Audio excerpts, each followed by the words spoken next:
Bueno, buenas tardes a todos, ¿qué tal? Bueno, hoy vamos a tratar un taller muy interesante que vamos a hablar del envejecimiento del cerebro y las enfermedades neurodegenerativas. Invitado especial Daniel Pozzi, autor de Humanidad 2.0, biólogo, y nos va a contar hoy sobre este tema muy interesante que todos queremos saber cómo envejecer de la mejor manera. Así que bueno, le voy a dejar la palabra a Dani. Y bueno, bien, ¿qué tal, Dani? ¿Cómo estás? Hola, buenas noches a todos. Bueno, hoy vamos a hablar sobre, como decía Silvi, el envejecimiento del cerebro. Ustedes saben, el cerebro es nuestro órgano rey, ¿no? Porque toda nuestra fisiología, ¿no? Está destinada a nutrir el cerebro y hacerlo funcionar. Podemos cambiar cualquier órgano de nuestro cuerpo, pero no el cerebro, porque es donde está nuestra identidad. Así que es importante su funcionamiento y obviamente que funcione bien. Por eso, bueno, hoy vamos a hablar de los problemas que tiene el cerebro, propios del cerebro y propios también en relación con la edad. Así que, bueno, esto es un poco la culminación del ciclo que hemos empezado con los talleres que pueden ver por YouTube sobre el envejecimiento, el último sobre la alimentación inteligente, y ahora, bueno, esto que es específicamente sobre el cerebro en sí mismo, si bien tiene que ver con todo lo que vimos antes, tiene que ver porque el cerebro en definitiva envejece como cualquier órgano, pero tiene algunas particularidades que vamos a hablar hoy. El, Vamos a ver lo que son las demencias. Las demencias, hay varios tipos de demencias, estoy tratando de que, ahí está. Las demencias, hay varios tipos de demencias. La más común es la demencia de Alzheimer o mal de Alzheimer, por honor a su descubridor, Alois Alzheimer, un alemán. Vamos a hablar más detenidamente ahora en los próximos slides. Después está la enfermedad de Parkinson, que si bien es más característica a los efectos motores, los problemas motores, también se produce problemas cognitivos. Otra demencia es los cuerpos de Lewy, no es tan conocida, está más relacionado con el alcoholismo, ¿no? O sea, el alcoholismo crónico deteriora el cerebro y provoca también problemas de memoria específicos, ¿no? Típicas de este tipo de demencia del cuerpo de Lewy. Otra que es muy común, de hecho casi tanto como el Alzheimer, es la demencia vascular. Y esto es cuando nuestras arterias se tapan y dejan de nutrir el cerebro, especialmente de oxígeno y de glucosa. Las neuronas a los pocos minutos, 3 minutos, empiezan a morir. Y ya después de los 5 o 6 minutos es como que es irreversible el daño. Esto se provoca habitualmente por un trombo que tapa la arteria, o también a veces está el caso que es menos común, pero también frecuente dentro de las causas de demencia, cuando hay una hemorragia, ¿no? Salida de sangre del cerebro que termina siendo tóxica. Entonces cualquiera de esto es lo que se llama ACV, que es accidente cerebrovascular, y es otra de las causas de demencia. A diferencia del Alzheimer, bueno, es mucho más variada porque va a depender del lugar donde se produzca la hipoxia, ¿no? La muerte cerebral, y de ahí va a tener los síntomas. Es muy común la dificultad para mover, para hablar, pues, depende de la zona de la corteza. Obviamente que si es una zona vital, el accidente cerebrovascular es mortal y deja habitualmente consecuencias, secuelas permanentes. Otra es el traumatismo, ¿no? El traumatismo de cráneo, un golpe fuerte, esto puede producir a cualquier edad, un golpe fuerte en la cabeza también puede traer problemas para toda la vida. Y las pseudodemencias, que no son demencias, por eso son pseudodemencias, que son demencias que se originan por otras causas. Por ejemplo, la depresión en personas mayores suele dar síntomas de demencia, que bueno, una vez que la depresión se cura, la demencia cesa, ¿no? Los síntomas de demencia, los síntomas cognitivos, memoria, aprendizaje, o sea, la persona vuelve a la normalidad. También hay déficit de vitaminas y ahí puede haber otras causas, pero bueno, estas son las principales, ¿no? Y bueno, la palabra demencia se usa mal en nuestro léxico, uno demencia o demente usa como sinónimo de loco y la verdad no tiene que ver con eso, sino la demencia son problemas cognitivos, llamamos cognitivos, problemas de aprendizaje, o sea, memoria y aprendizaje, uno no puede ni aprender ni recordar. Vamos a ver que la enfermedad, estas enfermedades que digo, después se amplían en el espectro de funciones cerebrales, pero habitualmente lo más característico, lo más típico de la demencia es los problemas cognitivos, ¿no? Como dijimos recién, la demencia principal que tenemos hoy es una pandemia no infecciosa, a diferencia del COVID, es una pandemia pero no infecciosa, es el Alzheimer. El Alzheimer tiene una prevalencia similar hablando del COVID, al COVID en el sentido que su incidencia aumenta drásticamente con la edad. Prácticamente es una enfermedad asociada a la edad, es casi imposible tenerla antes de los 60 años, 65 años, la probabilidad es mínima, ¿no? Pero como ustedes ven en la curva, a la medida que uno va envejeciendo, las probabilidades de tener Alzheimer crecen en forma exponencial. Ahí ven, esta ven una curva de lo que ha pasado en 10 años. Acá dos cosas estamos viendo. Uno, que esto está aumentando con la edad y la medida que la gente es más longeva, hay más gente con Alzheimer, entonces termina siendo una pandemia, vamos a ver por qué. Además, el Alzheimer es una enfermedad muy costosa, no para el paciente, sino para el pariente, ¿no? De hecho, es más una enfermedad del pariente que lo protege, en cierta medida la falta de memoria lo protege y no se da cuenta muchas veces de lo que le está pasando, pero el pariente sí, bueno, y llega un momento que necesita asistencia permanente, entonces, bueno, es una enfermedad muy costosa por ese sentido, no por la medicación, que vamos a ver que no hay mucha medicación ni tratamiento, pero sí por el costo de cuidar al paciente, que dado que es una enfermedad progresiva y lenta, es muy lenta de su progresión, uno puede estar muchos años avanzando en el Alzheimer hasta que, bueno, finalmente muere, que en general, dado que son personas añosas, terminan muriendo de otra enfermedad que no es Alzheimer, porque hasta que llega la muerte, porque el Alzheimer toma todo el cerebro, ya tarda mucho tiempo, así que en general se termina muriendo de otra enfermedad. Pero mientras tanto, la persona tiene que tener un cuidado permanente, porque puede ser peligroso, porque puede dejar, no sé, la hornalla prendida, puede hacer cualquier cosa, puede tomar 10 veces la misma medicación, porque se olvida, bueno, pues se olvida de las cosas y no puede vivir sola, digamos. Entonces, bueno, ese es un poco el tema. Ustedes verán que acá hay dos curvas, las curvas tienen que ver en los últimos 10 años, y verán que no hubo mejoras sustanciales en el tratamiento en los últimos 10 años, y eso es una realidad que la ciencia no ha tenido éxito en los tratamientos del Alzheimer, y esto todavía cada vez más preocupante porque a veces hay más personas con Alzheimer y los tratamientos no son efectivos, no hay cura para esta enfermedad y ni siquiera para los síntomas. En los últimos 20 años no ha habido ninguna droga.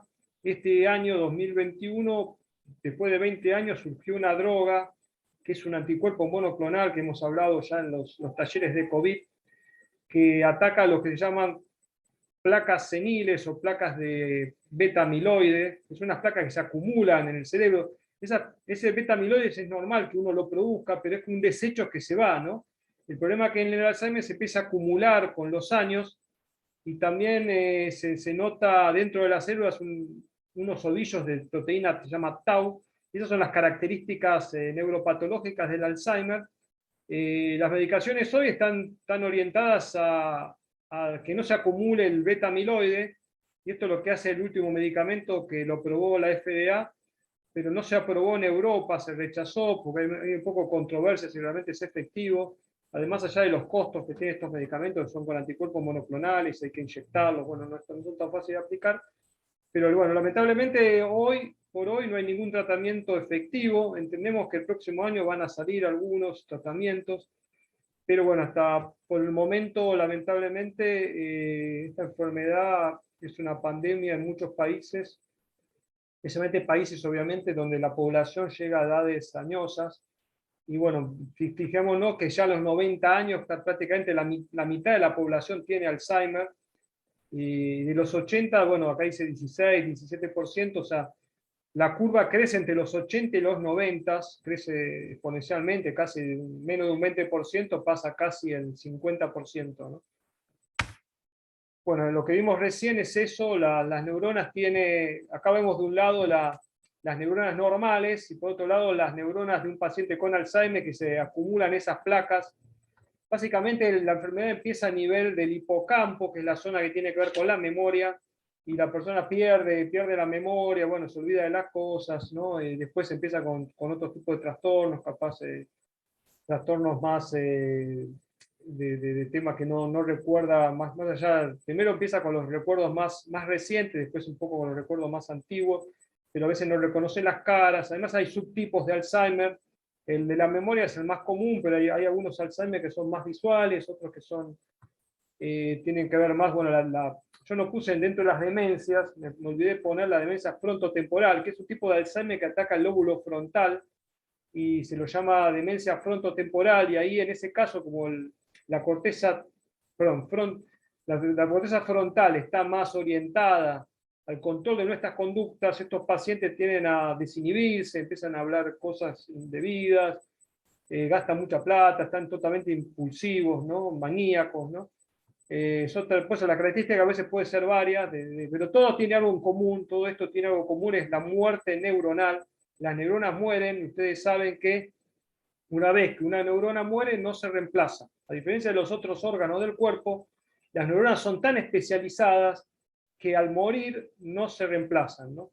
La neurogénesis se produce en el hipocampo y en el bulbo olfatorio, pero en general en el resto del cerebro no es común la neurogénesis, y a cierta edad es muy poco frecuente, aún en las zonas como es el hipocampo. Entonces el problema está ahí, es que nosotros nacemos con una cierta cantidad de neuronas que se van muriendo todos los días, digamos, se nos van muriendo neuronas, y aún en el envejecimiento normal, sin Alzheimer, sin Parkinson, sin nada, una persona saludable, uno cada vez tiene menos neuronas, y ese es el problema del envejecimiento, ¿no? El cerebro se va atrofiando, porque cada vez tiene menos neuronas, se va achicando el cerebro, y si bien las enfermedades como el Alzheimer, el Parkinson y tantas otras enfermedades como bueno, la ACV hacen que esto se magnifique o se adelante o se haga peor, pero aún en la persona normal la demencia va a llegar tarde o temprano porque la cantidad de neuronas va disminuyendo,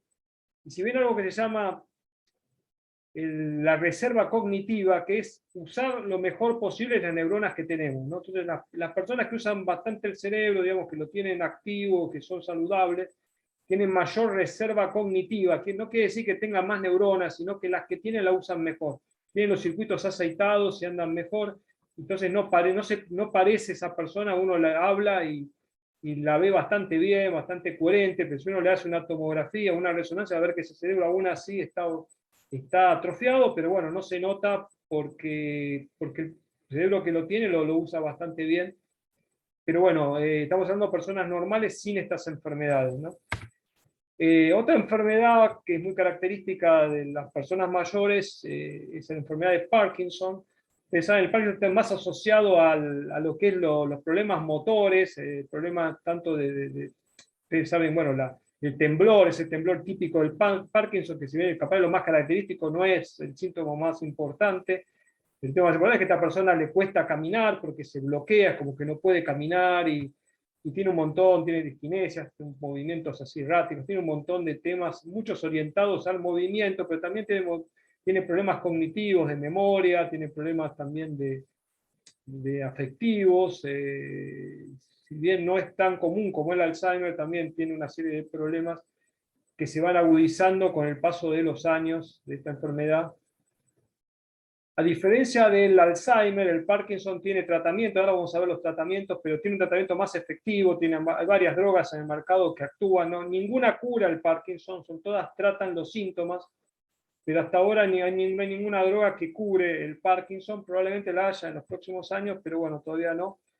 El Parkinson, a diferencia del Alzheimer, ataca en zonas más primitivas del cerebro que tienen que ver con el movimiento, en unas neuronas que son de dopamina, dopaminérgicas, y que tiene que ver con el movimiento de la persona, por eso le cuesta tanto moverse, ¿no? Bueno, ¿qué podemos hacer para prevenir la demencia? Que es un poco el título de este taller, porque lo importante acá es bueno, generar cosas positivas. Hay muchas cosas que se pueden hacer, todos podemos hacer estas cosas en mayor o menor medida, y lo que sabemos hoy es que evita cualquier tipo de demencia y también problemas cardiovasculares, ¿no? A ver, acá no nos vamos a ir mucho distinto de lo que fueron los talleres de envejecimiento, los talleres de alimentación, porque en definitiva el Alzheimer, el Parkinson, son todos efectos del envejecimiento, ¿no? Es un síntoma más de envejecer, ¿no? Así que todo lo que ayude a envejecer más lentamente o más saludablemente también ayuda al Alzheimer o al Parkinson o tantas otras dolencias que tenemos que se agudizan con la edad.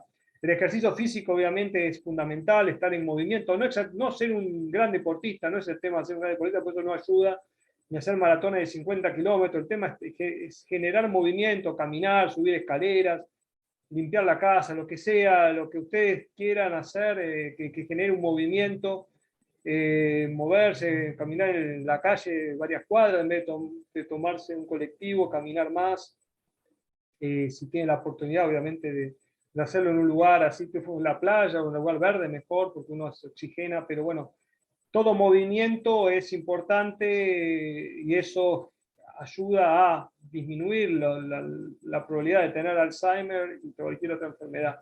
La gimnasia cerebral, bueno, mantener el cerebro en forma, ¿no? En definitiva, el cerebro es como un músculo. Si uno lo utiliza, genera eso lo que llamamos reservas cognitivas, ¿no? Si uno lo utiliza, las neuronas están más activas, están más aceitadas. ¿Qué podemos hacer? Por ejemplo, aprender un idioma nuevo, aún en edades avanzadas. Ya no el objetivo, porque sé que cuesta mucho aprender un idioma cuando uno es grande, pero eso también fuerza el cerebro. A veces tomar caminos distintos para que el cerebro vea cosas distintas, estimularlo, leer en voz alta. Bueno, hay gimnasias específicas, desde los crucigramas o otros que uno puede utilizar, hay cosas más específicas. Bueno, cualquier cosa que signifique usar el cerebro, por ejemplo, un taller como este, que uno puede pensar y estimular y aprender cosas nuevas, básicamente, eso hace que el cerebro se mantenga activo y por lo tanto saludable. Bueno, otras cosas que hemos hablado en los seminarios pasados. Que te interrumpa, leer en Sí. voz alta Leer en voz alta. Sí, hay... sí, podés leer en voz alta, básicamente es una forma porque no es lo mismo leer en voz baja que leer en voz alta, y es una de las tantas gimnasias cerebrales. Yo di un ejemplo, hay muchas, ¿no? Hay muchas, si querés después cuando terminemos la charla, está en la parte de preguntas, nos vemos más en detalle, ¿no?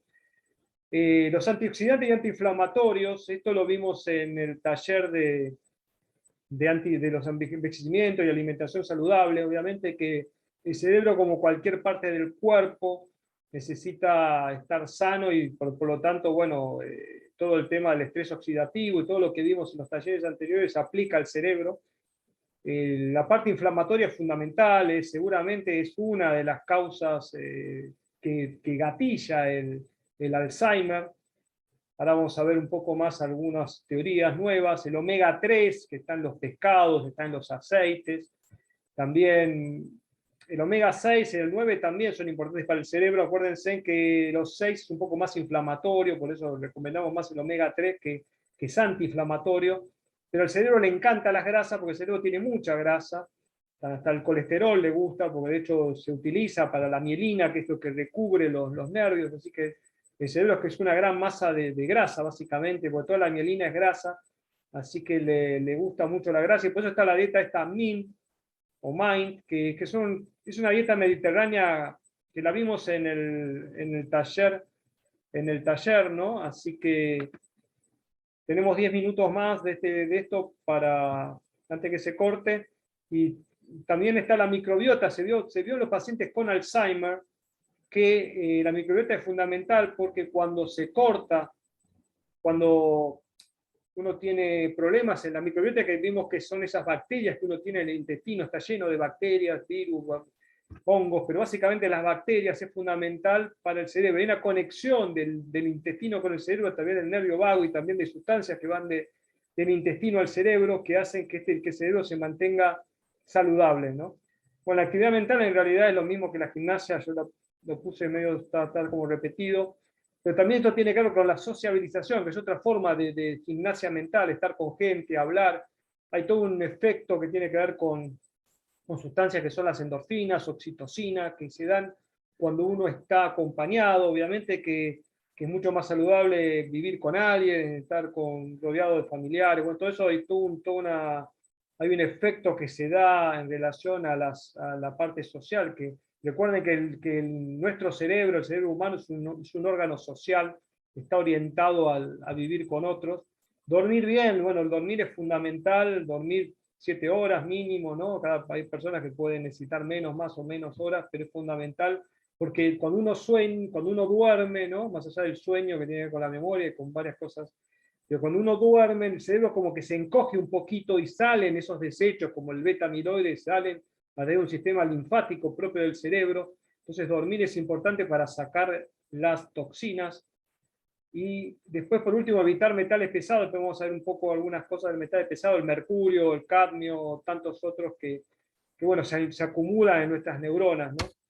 Acá vamos a ver el tema de los metales pesados. Con el tiempo, el pescado es fundamental para el cerebro, por el fósforo, por el omega 3, pero los pescados grandes pueden acumular un poco de mercurio, porque se van comiendo los pescados más chicos y eso en la cadena trófica se va acumulando. Por eso no recomiendo comer tiburón, si bien no es muy común, pero bueno, ni pez espada, y los atunes grandes. En el atún hay uno que se llama claro, que tiene menos mercurio. Pero bueno, si comen pescado, que es muy saludable, traten de comer los pescados más chicos, que son un poco los que menos mercurio acumulan, ¿no? Y el cerebro de pan, bueno, estamos ya, creo que esto está terminando por el tiempo, pero este es un libro muy conocido de David Perlmutter, que habla del efecto nocivo de los carbohidratos sobre el cerebro. Es el mismo que la dieta Min, ¿se acuerdan que habíamos visto la vez pasada? Tiene muy bajos carbohidratos, ¿no? Y se entiende que el carbohidrato afecta al cerebro, que nuestra dieta habitual de la gente, la pizza, empanadas, panes, budines, que eso, tenemos una dieta muy alta en carbohidratos. Eso es general en la Argentina y en todos los países. Y eso puede causar problemas en el cerebro, aumenta el proceso inflamatorio, que en definitiva después desencadena enfermedades como el Alzheimer o tanto el Parkinson, ¿no? Entonces, bueno, se recomienda para el cerebro le encantan las grasas, pero tampoco yo creo que es necesario una dieta tipo cetónica, porque tampoco es buena para el organismo, capaz no para el cerebro, pero hay otros órganos como el hígado o el riñón que con una dieta muy baja en carbohidratos, como son las dietas cetónicas, tampoco es buena a largo plazo. Entonces hay que buscar un equilibrio, ¿no? Hoy, en general, comemos muchos carbohidratos, ¿no? Por eso un poco la recomendación es comer menos carbohidratos para evitar. Este libro es un bestseller y habla del gluten y el efecto sobre el cerebro, y básicamente como un factor inflamatorio del cerebro, que es por eso causa luego problemas neurodegenerativos, ¿no? Por eso es una teoría, no es la única, pero bueno, como vimos ya tanto en el envejecimiento, vimos disminuir un poco los carbohidratos es bueno. Obviamente no hay que aumentar las grasas saturadas porque es peor que los carbohidratos, pero bueno, hay grasas saludables que están en el aceite de oliva, en los pescados y tantos otros. Si quieren pueden ver en YouTube, están los talleres anteriores, que ahí habla de alimentación saludable y todo lo que tiene que ver con la alimentación. Y ya terminando, bueno, los tratamientos, capaz, vamos a ver si podemos terminar con esto.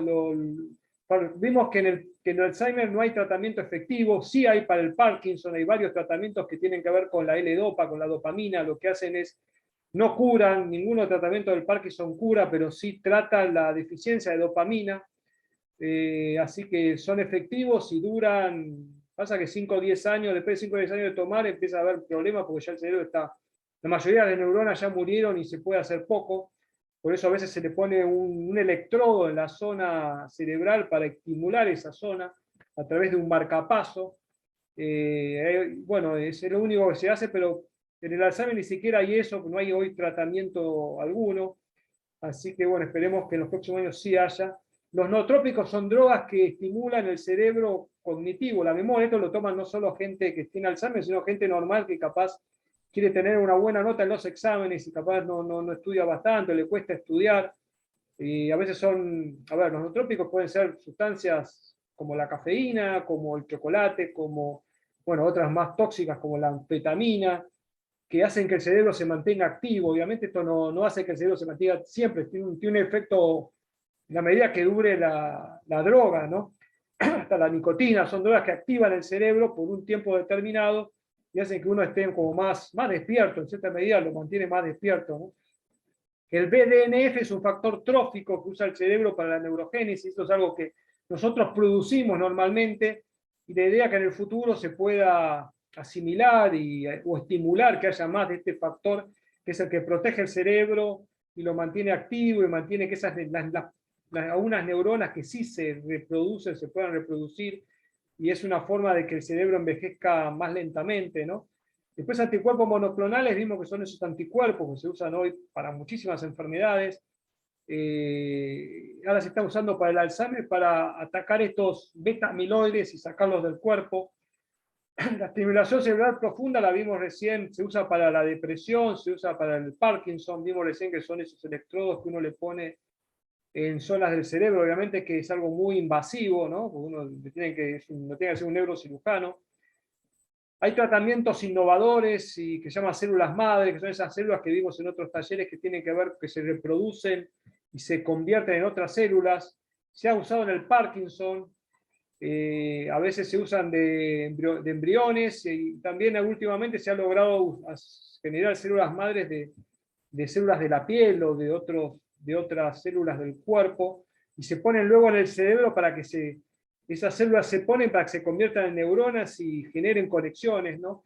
Todavía es una terapia experimental, pero tiene bastante futuro, como la terapia génica, que bueno, también tiene futuro, pero recuerden que para el Parkinson o el Alzheimer hay muchos genes involucrados, no es un solo gen, excepto cuando son Alzheimer o Parkinson, se llaman familiares, que hay algunos que son muy genéticos y otros no. Porque hay una variedad de Parkinson y Alzheimer, no es todos iguales, y así que uno pone un nombre a la enfermedad, pero hay muchos subtipos de enfermedades, ¿no? Y por último, la vacuna, que es algo nuevo, no salió todavía, es una vacuna para el Alzheimer, que está en fase 2, creo, ya en humanos, tuvo éxito en animales, y va a los beta amiloides, ¿no? Nuestros propios anticuerpos van y atacan los beta amiloides para sacarlos del cerebro, ¿no? Así que bueno, esto, si en cualquier momento se corta la conexión porque estamos ya terminando esta reunión y vamos a las preguntas, pero para terminar con esto, a ver si hay algo más. Bueno, ya estamos en la parte de preguntas y respuestas. Lo que vamos a hacer, ahora se va a cortar, así que voy a parar la grabación y si no nos